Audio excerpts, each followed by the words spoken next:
everyone, we are Football for Future and we're here at the AMEX Stadium for the England versus Norway match.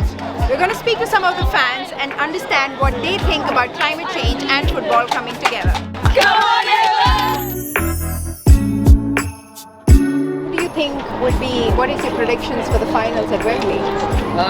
England to make the finals because we've got tickets, so they better be there. Hopefully it would be England and Norway. That would be perfect. Wembley final. Ooh. Well, England definitely, of course. We're going for an England final. Yeah. But who's your favourite player? Caroline Graham Hansen. Whoa. One vote for Leo Williamson. Okay. One vote for Daphne. What do you think football as one of the biggest global and widespread sport and the platform that it has can enable in terms of climate change? What do you think? Yeah, I think it's incredible. Football and sport in general is something that cuts across countries, cultures, genders, ages, so the reach it has is pretty powerful. You saw what it did with like Black Lives Matter and those kind of social issues, and that was incredible, and if that can be replicated with climate change, I think the potential for change is massive. Football has a big or huge power to improve or to make people change opinions. I think it's a really good idea. I think climate change is really important. We need to think about it, and the bigger areas that we can get involved. Lots of people go and watch football, and I think if you can get those people listening and taking things on board, that's really good.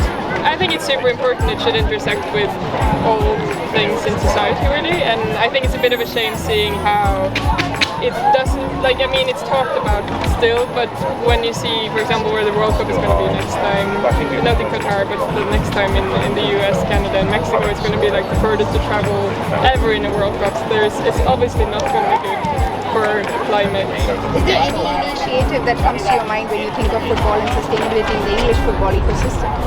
Well, there's Forest Green? Yeah, done a lot. They've done a lot, haven't they? And I'm not sure what they've done, but I know they've done a lot of work to be a sustainable football club, and I think there's a lot we can learn from that and follow them. Kits, like being more sustainable with how, like not having loads of new kits each season. Okay.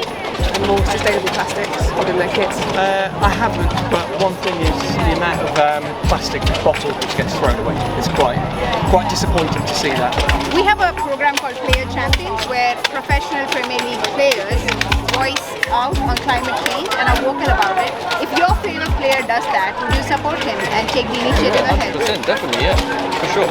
Say, for example, Hector Bellerin in Arsenal, he's quite big on, quite vocal about that, and I think in sport especially, I think there's been a lot of ways to kind of, I guess, recycle already used materials and stuff like that. So, like in Norway, we have this player called Morten, who plays for or Sampdoria, I might be wrong, in Italy at least, and he is very vocal about climate change.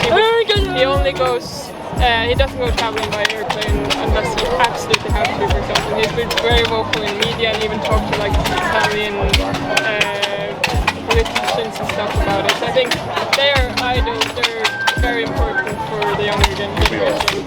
Do you think women professional football players, if they take up climate activism, would you as fans support them in the cause? Yeah, of course, yeah. I think it's a great initiative. We've got two young daughters, 16 and 18. They're very into sustainability, as is that generation. Definitely support it. It's not even important where we live, but as long as we follow the football players, we could do some changes.